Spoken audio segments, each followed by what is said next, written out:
Okay, what's up guys? My name is George Brooks, one of the founders here at Crema, and I don't usually intro this video that way, so I'm gonna do it again. What's up guys? Happy Mugs Up Monday.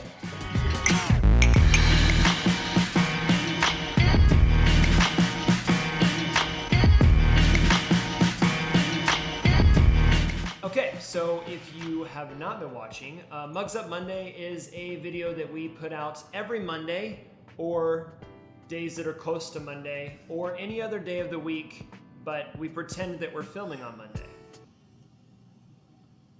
Okay, and it's where we get together and honestly just talk about some of the things that are going on in our office, or some of the things that are going in the industry, or some of the things that we normally just talk about at like lunch or the water cooler or whatever, but why not do it on camera and turn it into content for the internet? So I would like to welcome some of my good friends here today. These are new faces to Mugs Up Monday. My name's George Brooks, and I'm one of the founders here at Crema.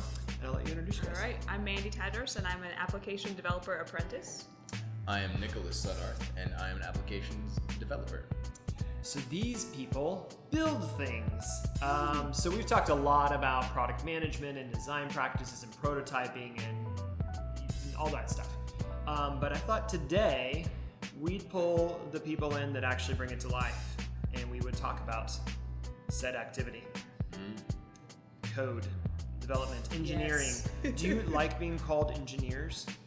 Or No. Okay. Well, it's not that I don't like it. I think I've just never, I've never associated myself with engineers. I've always thought of engineers as people who build bridges, like a civil engineer, I agree. or like a electronics engineer, somebody who builds circuit boards and stuff like that. So I've never really thought of myself as an engineer, more of a developer. Okay. Mandy, how do you feel about that? Same. How do you I mean, identify? except technically I did do industrial engineering. So Oh, well I then am an legitimately engineer. you are an engineer. Okay, so I'm instantly not as smart as most of the people in this room. Okay, so let's talk a little bit about what do you guys do? What's your day look like? When you come in to work in the morning and you sit down at your desk, what's it look like to get started with your day? So right now for the project that I'm working on, Jog, typically, It's my app, so. Yeah, it's pretty great. So we have the Asana dashboard that we're working off of, and I pretty much know which tasks I'm going to work on for that sprint, that 2-week period. So I'll go through and see. Usually I have one that's in progress. If not, I'll move one over and just start working through that task for the day. And what tools are you using to write your code? I mean, it could be everything from your editor to maybe the kind of frameworks, or what does it take to actually start bringing things to life? Yeah. So for the editor, I used VS Code. I had used Sublime and Atom previously. I talked to some of the guys here, and they were all using VS Code and seemed to like it. So I tried it out, and I do like it. Yeah, I mean, Yeah. is that what you guys all use? Yeah, VS Code is definitely the way to go. Yeah, VS Code has really good Git features built into it. It's got really good debugging tools built into it. Take 2 seconds for those that maybe don't know what Git is, or GitHub, or these platforms, this methodology. What is Git? Yeah. It's a way to manage your code base. Basically, it allows you to have multiple people working on the same code at the same time, and it has really good version history, so you can see who changed what when. Yeah. It's just an easy way to maintain your code. Yeah, and you can get super specific with how you maintain your code on Git. I think the project that we're working on right now, we've sort of adopted the Git flow methodology, which is basically just a set of standards on how you do your branches. And if it's a bug, if it's a bug fix you're working on, you're doing like bug fix / and then whatever the branch name is, or if it's a feature / whatever the feature is. And so it's just a really easy way to sort of organize your code, and just sort of a methodology to follow that a whole team could adopt and go forward with it. That's not the only one out there, it's just one of them, but we found it to be very useful.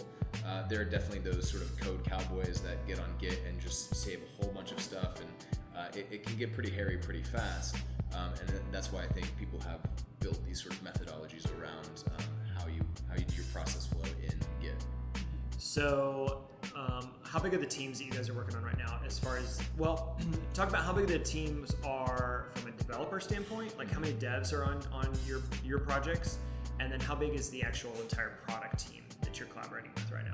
So the team that I'm directly working with, as far as the developers go, we have 3 developers on the project. We have a back-end developer who's doing a lot of the back-end stuff. Right now he's working on getting the database set up, working on data modeling, how we're going to model the data and structure it in the database.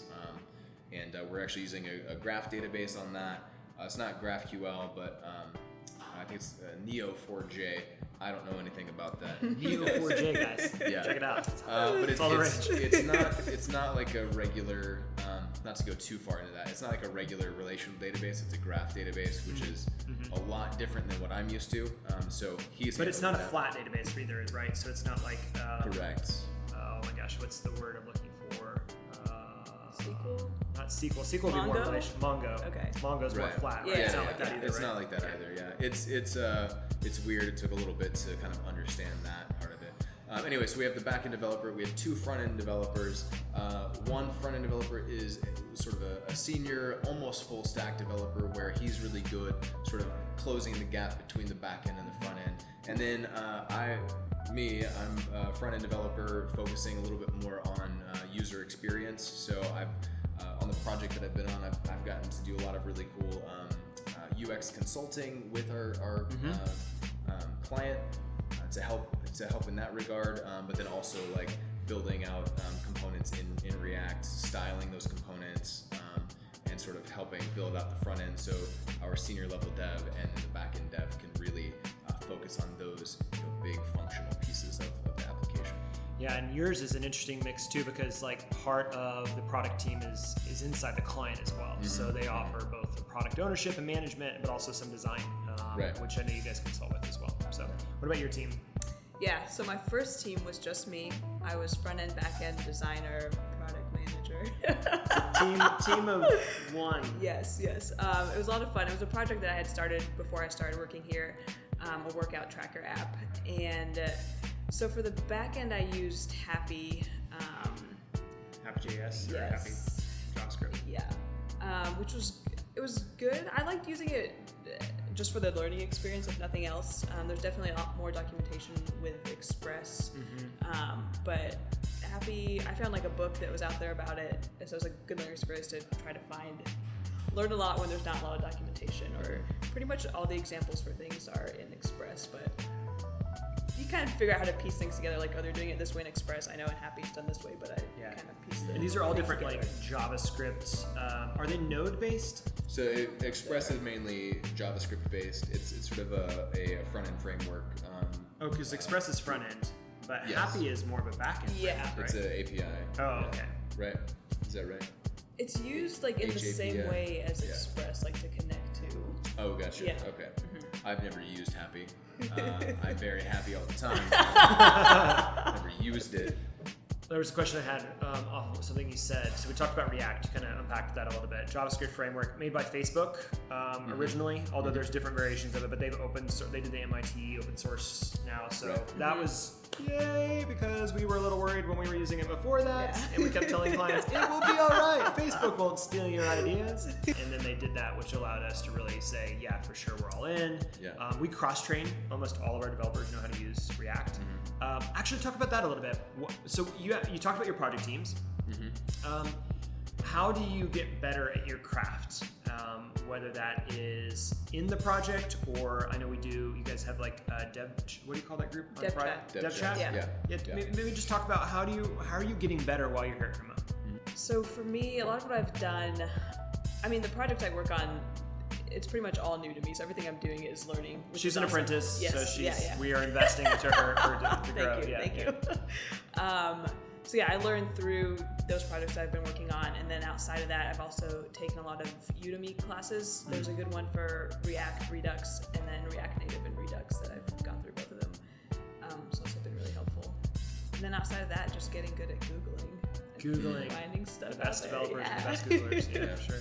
What about you? So for me, like specifically growing, it's just it seems like every single day I'm faced with like a new task or building out a new component that has like a specific function that needs to happen within that component. And so I'm not really a senior, but I'm almost a mid-level, and so I'm in that sort of weird space where I'm still learning a whole lot every day. I know even senior level guys learn things every day too, but we do some pair programming where our advanced, our more advanced developer will come alongside me, and I'll kind of walk them through what I think should happen. Here's sort of the logic that I believe needs to happen to solve this problem, and he'll kind of help me walk through how to build that, which helps me grow a whole lot.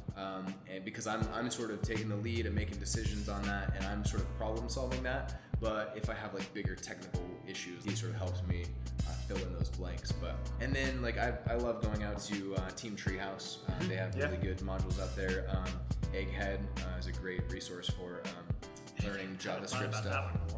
Yeah, so so Egghead is mainly like JavaScript based frameworks. So they're really good there. Seems like there's just way more resources now than ever before. I mean, to be fair, your job description is like so incredibly new in the scheme of human history. Like, I mean, the last 10 years, really 10, 15 years is about as long as an app developer has been around in some shape or form. There's been like software engineers since the 70s, but I mean like truly in the way that we know them today. Especially in a web standpoint. Okay, what's the thing that you hate? You just beat your head against the wall because you're like, dang it, why does it have to be this way? I wish this was better. I wish, whether it's the industry or I don't know, you probably have like a list, so I'll just let you vent. Just pretend I'm not here. Talk about what you hate about your job. Don't actually talk about what you hate about your job. It's a great place to work. Everyone should want to work here, and actually a lot of people do want to work here, but we are looking to hire developers. So yes. So I think one of the things that I hate that actually ends up becoming a huge victory is like I hate it when I make just this little tiny like syntax error in my code. Now there are a lot of plugins that help with that now, so that's sort of help reduce the redundancy of that. But like when even if it's whether it's syntax or like I'm trying to figure something out and I just can't get it, and it takes me all day, and I'm still banging my head against the wall because I can't figure this thing out.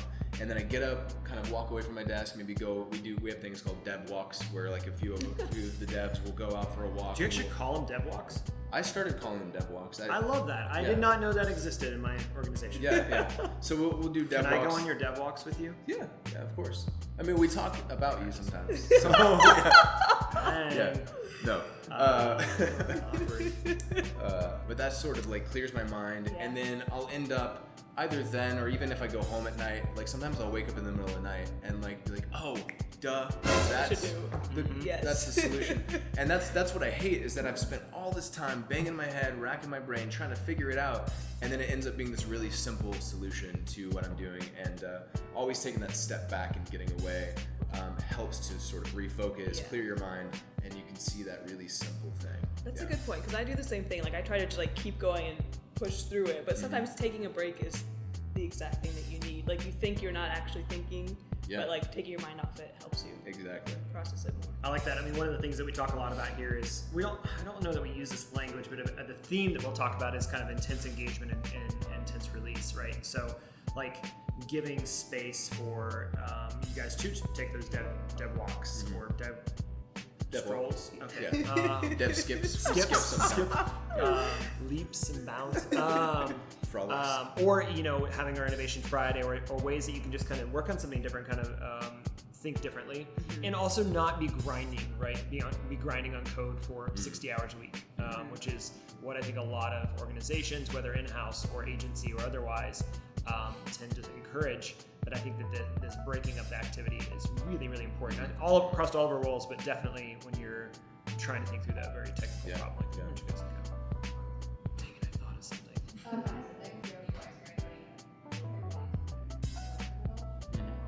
Yeah, I mean, you're getting started right now, and you're newer, but I mean, like in the industry in this span of time. But like, what are the first steps if you want to get into that? Find a place like Crema. Exactly. Yes. I think what's helped me, I mean, this is more along the lines of like staying motivated in it. I mean, if it's something that you're passionate about, like focus on that even when it gets hard. And it helps me to like find small victories and things. Like, I got this working, like it still makes me really happy. Like, even if it's not like the full thing, you got this one piece working and that, you know, can keep you motivated. Like, it can be frustrating to have like this whole like black box of things I don't know, and things I don't know, I don't know. Excited just thinking about it. That's why I'm just keep. Yeah. So like to some degree you have like suspended disbelief. Like, I don't really understand how this works, but I'm just gonna believe the magic is working, and somehow, you know, I'll learn it later down the road. And then as far as getting into the industry, like for me, I went back to school at a community college, just taking some web development classes. But you don't necessarily have to do that. You could find, like we were talking about, what was it called, Egghead, Treehouse, yeah, Udemy. If you're ever looking for classes on Udemy, wait till they're on sale, because they're always on sale. Don't pay full price. Totally. So yeah, just it's been a matter of teaching myself, and then I heard about Crema and applied. Yeah. You should apply too. Yes. What's the moment where the client gets most excited about the work that you've done? Oftentimes creatives get a lot of praise because they get to be like the wow thing, where they slide it across the table and say, look at this is what you're gonna get. And then but where's the moment for you that you have that like joy of seeing the client get excited about your progress? Yeah, so growing up, my dad did construction, and so he built things with his hands. I feel like I get to build things with my hands too, just in a digital world. And so being able to see people use things that I've built is the really satisfying thing. A lot of times the clients, like, this application is something they've been dreaming about for a long time, years. And they're finally getting to the point where their baby, which they've given to us and sort of put in our hands, like, we've helped mature into this, application that they're actually interacting with now. So in a way, we're sort of helping these, entrepreneurs or companies like bring to life this dream that they had of this application that solves a problem or whatever. And so for me, I find a lot of satisfaction in the look on their face when they're realizing their dream is coming to fruition, something that they've spent so many hours thinking over and putting money and investing into. So. I think that I've been in the room. I haven't actually written code in a long time, but I've been in the room when our developers have had the chance to actually show that moment when it's like, it's no longer a flat design, it's no longer a concept in either the client's brain or in our brains, or a sticky note on the wall. It actually is the real thing. I think it's usually in that first version of it, that first like opportunity for them to see it is the aha moment, like, oh, it's real. Like, this is no longer a joke. This is we're talking about something that is actually potentially going to solve this problem for me. And then I think what's awesome about our team is how quickly we get to that point. It may not be the full like feature set and everything's done and it's a full-fledged thing, but like how quickly people can get their hands on it, touch it, feel it, and then we can iterate and tweak and move in the right direction to get to the right product. That's always so impressive, and I think our team does that brilliantly. And I'm excited to see Jog soon. Yes. You guys have seen Jog. If you weren't watching some of our previous videos on YouTube, last summer we had our interns actually help to flesh out this idea called Jog. It's about remembering names. And we built a couple prototypes like when we had time, but now we have a lot more dedicated time, and we're actually working on building a more real version of it, so I am pumped. I think that's all the questions I have. We could talk way more about like nerdy stuff, and I think we'll get into more nerdy stuff later. But yeah. And we got a baby shower to go participate in. She's like, yes, we do. Happy Monday, guys. All right, happy Monday, guys. Oh, we're out of time.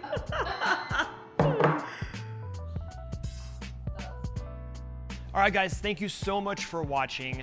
If you haven't already, be sure to subscribe to our channel and click that bell so you get notified each time we produce a new video. And I hope that you liked this video and you'll actually give us a thumbs up, a like on here. And be sure to check out the other videos that we've created around product management, design, technology, rapid prototyping, basically all that it takes to build a great product team and a great product. And if you need help building your product, definitely check out crema.us. That's what we do, is we help funded entrepreneurs through innovative enterprises build new technology that helps them scale. Thanks guys for watching.